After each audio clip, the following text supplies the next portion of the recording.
វីដេអូនេះចង់បង្ហាញបងប្អូនពីការញ៉ាំស្ទីងបងប្អូន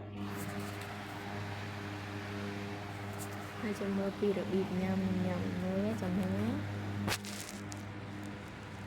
ហើយមានកន្លងបើកគ្រឿងរបស់ឯងបាញ់គ្រឿងនេះសិនគ្រឿងហើយហើយបើកអូយអត់វិញយីវាឆោតទៀតនេះសាំចយអានវាឆោតវិញណា1 2 3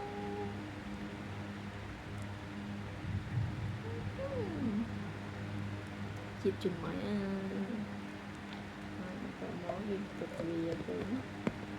រួចជាការស្រេចបងប្អូនជួយចុច Subscribe Channel YouTube ម្នាក់មួយផងដូចនិយាយអត់ស្អាតដូចគេមកដូចគេត្បាញឆា